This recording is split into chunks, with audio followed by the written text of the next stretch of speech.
Hey guys, it's Nicholas Pence here, and first off, I just want to apologize for how long this took, because really the only reason it took so long was because of me being lazy and not spending time working on it. And I will try to make sure like this never happens again with you guys having to wait this long for a video, because that's just not what I want. So with all that out of the way, here's what you have waited so long for.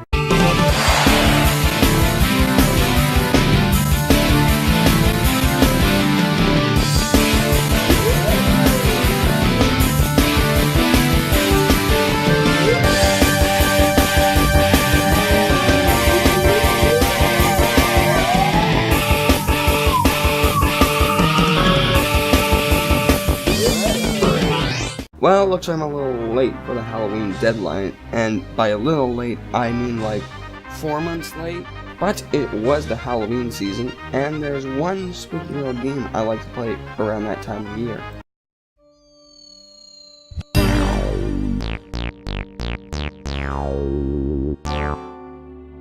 I love Luigi's Mansion. I love the atmosphere, I love the gameplay, I love the sequel, even though I can't play because my 3DS is broken. It's driving me crazy because that's how the Chocolate Con would play. Now that I just want to play the game, but I can't because my 3DS saga died out. There's no 3DS anymore, so I just have to wait. Yeah, no 3DS, just to play the freaking game.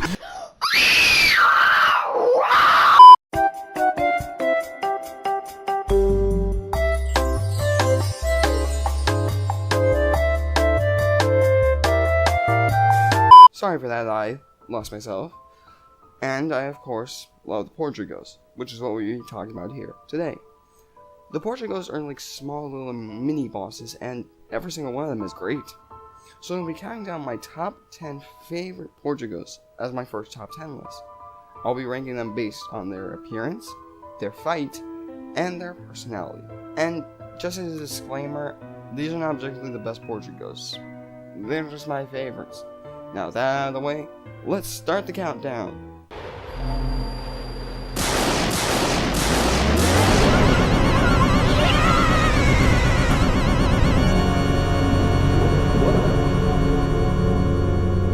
To start this list off, wait, where's my script at? Alfred, give me my script. Thank you, Alfred. Speaking of butlers, here we have Shivers the butler. He is the butler for the family living in the mansion, and he can be seen roaming the halls with a candle before you fight him. If you scan him, he says he has affections for the girl in the music room, who is 26. Freaking creep. In his fight, you need to light his candle, which causes him to get scared and run away, and fall into the butler's room and wait for him to sit on the candle, medium burn. I really like this fight and think it's funny how he forgets about fire and ends up sitting on it. I guess you could say he has a hot butt. Wait, he's 72. Never mind. I also really like his design. It looks kind of like Alfred from Batman, if Alfred got a giant head and really bad widow's peak. But he is pretty enjoyable to fight and has a great design and enjoyable personality, and that's why he is number 10. And for some reason, I like the sound he makes when he's running away. I'm really weird.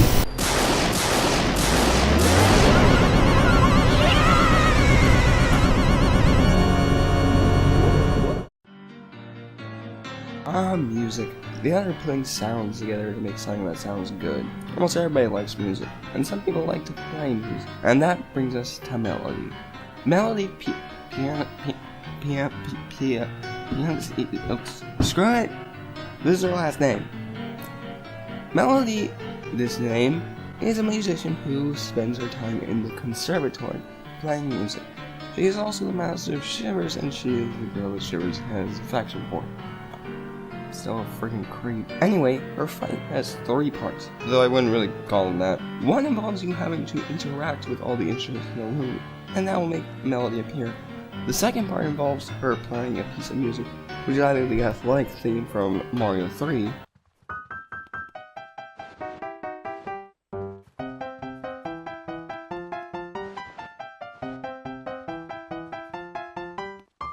or the the underwater theme from the original Super Mario Bros.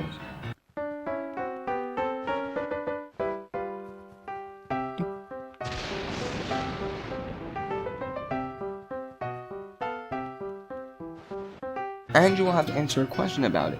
If you get the question wrong, Melody will disappear and you will have to go out into the room again. If you get the question right, then the fight starts and she will fire music sheet to you, which you will have to suck up, and then she is vulnerable. I really like her design with her yellow eyes, whitish blonde hair, and her fancy dress. So I love how kind of complex her fight is, and her design is really great, and that is why she is number 9, even though her last name is impossible to pronounce.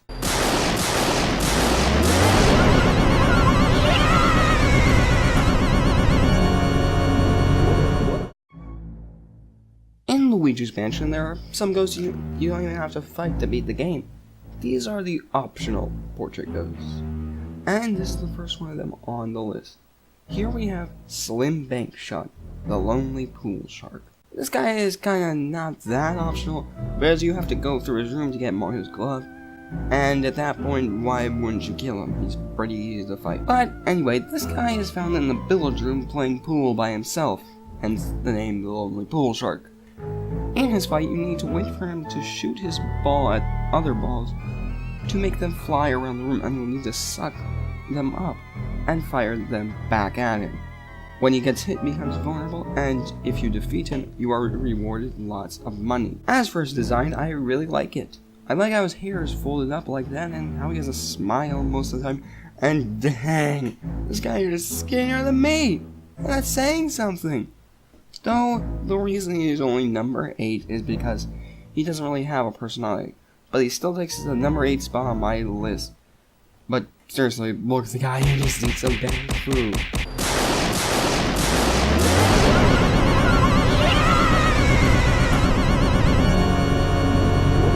Luigi's Mansion isn't a hard game. It's actually pretty easy. This ain't no Dark Souls for sure. You won't rarely ever die in this game. Well, except to these guys. Here we have the Clockwork Soldiers, what most people call the hardest portrait ghosts in the game.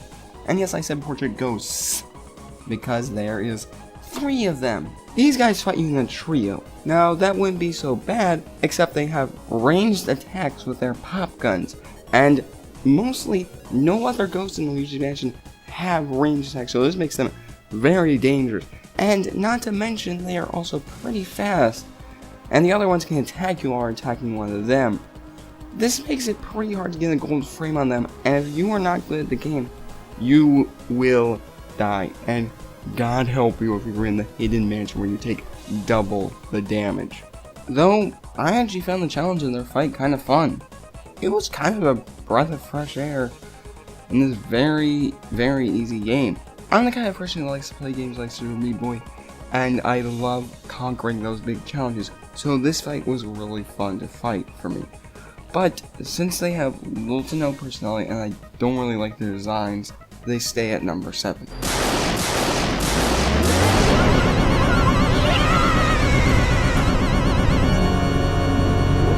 Here we have yet another optional portrait ghost.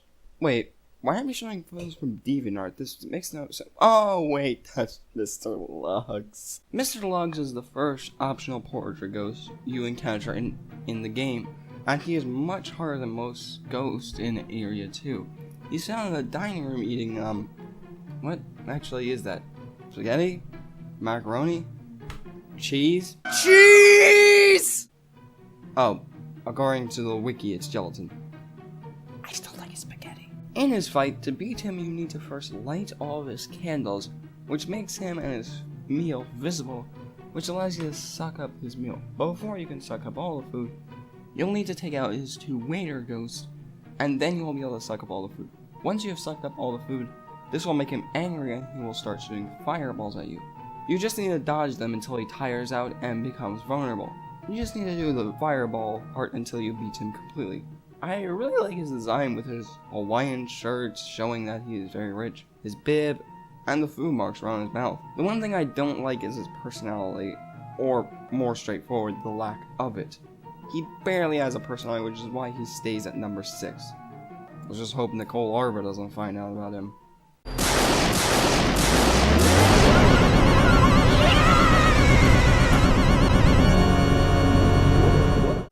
can see into the future? I just need to use my crystal ball. There it is. Spirits, show me who is number 5 on this list. Spirits, show me who is number 5 on the list.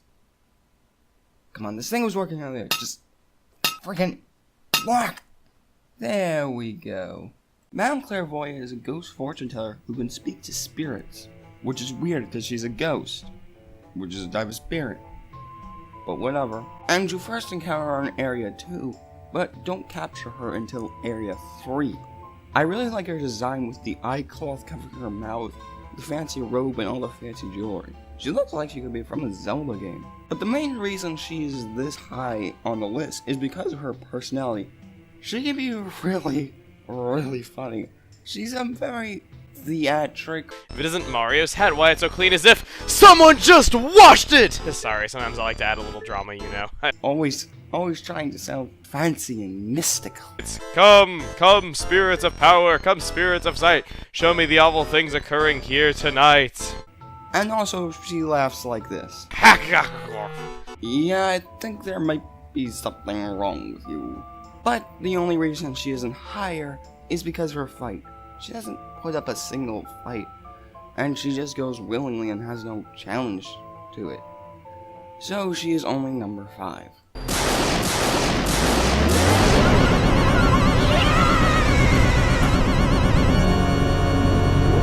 Here we have the last optional Portugos on the list.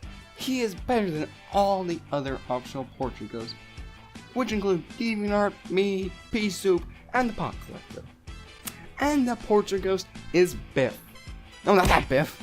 That's the one. Biff Atlas is a bodybuilder ghost that is the first ghost you encounter in Area 3.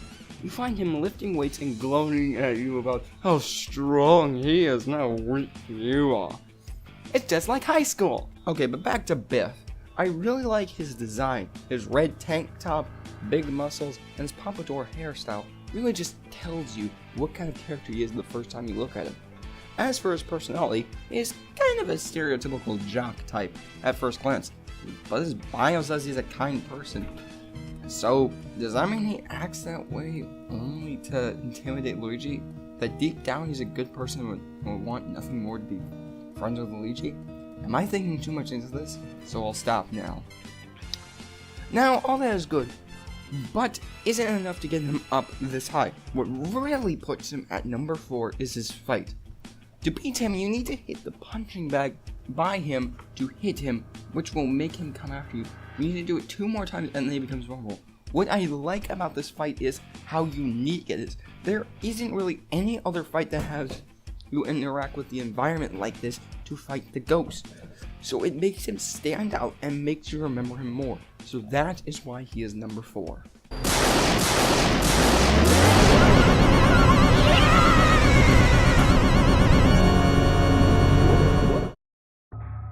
The undead scarecrow of the graveyard. If you're lucky, you could defeat it yourself, but if it catches you off guard, you'll become a shadow of your former self.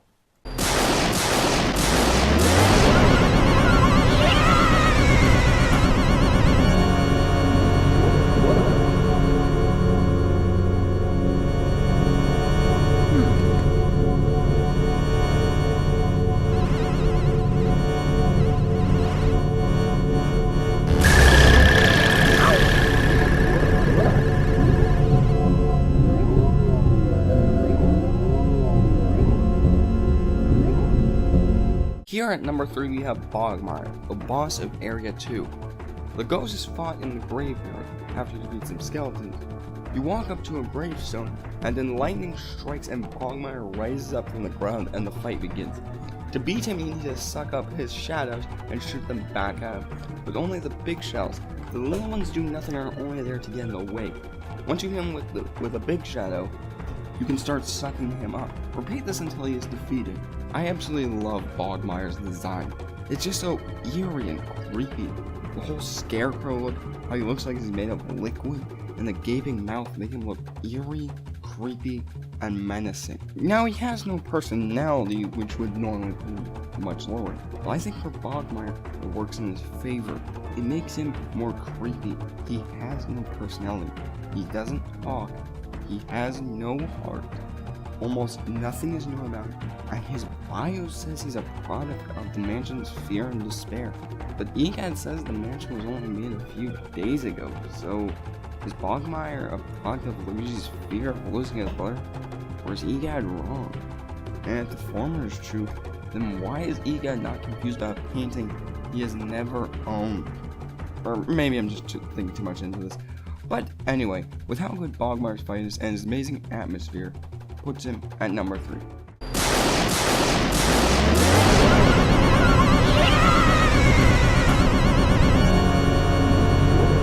Now I know I will probably get some confusion from people with this entry not being number 1, but whatever. At number 2, we have the final boss of Luigi's Mansion, King Boo.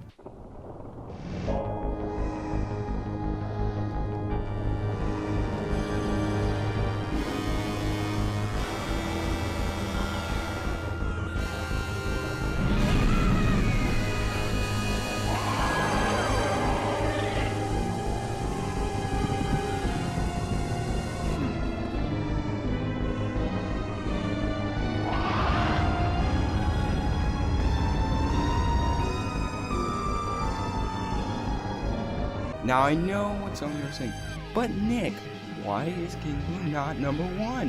His fight is the best in the whole game. And yes, I can understand why you feel that, but I just like the number 1 entry more, and like I said at the beginning, these are not objectively the best portraits, just my favorite, so yeah. But back to King Boo. The weird thing about King Boo's fight is that he doesn't fight you head on. Instead, he fights you in a fake Bowser suit he can control. The Bowser has 3 different attacks. He can blow fire, try to suck you into his mouth, and can shoot 3 spiked bombs. To attack him, you can take one of the spiked bombs he throws and shoot it back at him, blowing the Bowser head off, and then you can damage King Boo. But unlike other boss portraits, he has the properties of a Boo, meaning you have to fight him like one, making the fight much more difficult than it normally would be. And while King Boo is out of the Bowser suit, the head will float around shooting ice blasts at you, which will freeze you if you get hit by them. And once he reaches 200 health, the Bowser would put its head on backwards and run around aimlessly destroying everything in its path for a little bit before fixing the head. Oh, and did I forget to mention that he has 500 freaking health! All this combined makes him one tough boss, which I think is good for the final boss of the game. As for design, I think it is simple yet good. The red eyes making him look very menacing, and the crown also looks very nice. He looks like a Boo, but is different enough to set him apart from every other Boo in the game. His personality is also great, it being shown in the chilling speech he gives before you fight him, showing the kind of cold person he is, with him looking only to get revenge on Mario for what he did, which is still unknown to this day.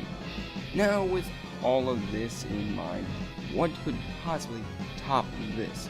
Well, we'll see, but first a few honorable mentions. The boss of Area 1 is a good boss for the beginning of the game, and his fight is really fun.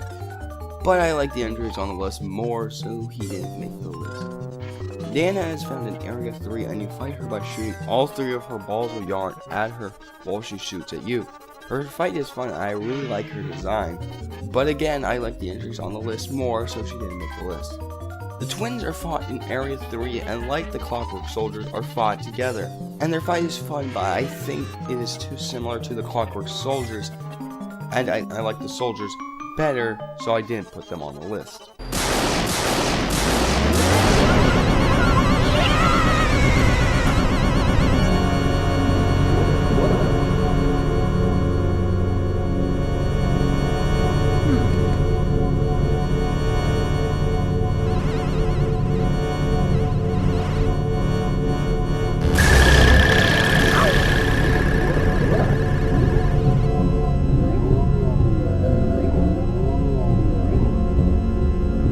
Now, for Ghost to make number 1, it needs to have a great personality or atmosphere, a good design, and an amazing fight. And I think I have one whose greatness is colossal. Or, I guess you could say it's Boolossus.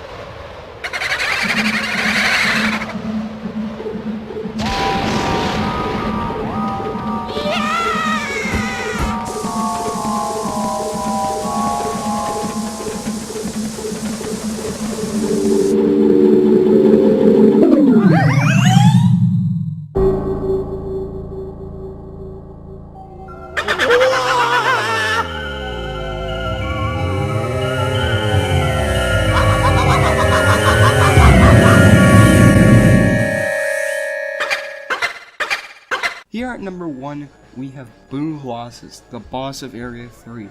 He is a giant boo made of a bunch of smaller boos put together. Now let's just go through everything about him point by point. Let's start with personality and atmosphere. In the story, Egad captured Boolossus and made him a portrait, which angered King Boo, and King Boo ambushed Egad's laboratory and reversed the portrification riser. It put Boolossus through. Afterward, King Boo ordered Boolossus to free all the other portrait ghosts, and afterwards they made the mansion. So Boolossus is the reason the whole game happened. Now, the atmosphere for his fight. Before the fight, when you are going through the halls, your radar will beep, which usually means there's a boo nearby, but there are no boos located in the halls in Lugi's mansion, so it makes you curious. And once you get outside, the radar starts blinking like crazy. Then you walk over and see a big circle of boos, and when you touch them, they all look at you, and they teleport and surround you, and so they close in on you, and they grab you and fly into the sky and bring you into the arena, which is the balcony with frozen unicorn statues. And then he falls in the sky and almost crushes you, and the fight begins. The atmosphere and build-up is great. The radar overload, the boost surrounding him, and falling from the sky. Really, the atmosphere is great. Now let's move on to the design. His design is simple yet effective, with him being a giant boo and him only being different by having yellow eyes. But the design doesn't need to be that unique. It just needs to be visually pleasing, and I like the boo's design, so I also like Boolossus' design. Now in his fight, he bounces around the arena chasing you, so you need to pull him with your vacuum and popping on one of the unicorn statues, which caused him to split into 15 boos, and you need to freeze them and suck them up each. And he will reform with however many boos he has, and as he gets less boos, he gets smaller and faster, and when he gets one boo, it will just keep rushing you. Now I've heard people complain over and over and over and over and over and over and over that the last boo is impossible to suck up, but I didn't really have that much trouble with it. You just need to stand still and try and use your vacuum on it to make it rush you, and then just have the reaction time to freeze it and then suck it up. Or who knows, maybe I just got lucky. The fight feels very frantic, with Boolossus always chasing you and him getting faster as he gets less boost. I mean, just listen to this bad music. This is definitely outgoing music! So I love Boolossus. His role in the story is great. The build for his fight is amazing. I like his design, and the fight is one of the best in the whole game. So he gets the #1 spot on my list. He is my favorite portrait ghost in Luigi's Mansion. So that is my top 10 favorite Luigi's Mansion portrait ghosts. So thank you all for watching, and next time, I will be seeing all of you for my first big Let's Play. So, for my next Let's Play, we'll be heading to Bikini Bottom in SpongeBob SquarePants. Battle for Bikini Bottom. See all of you then.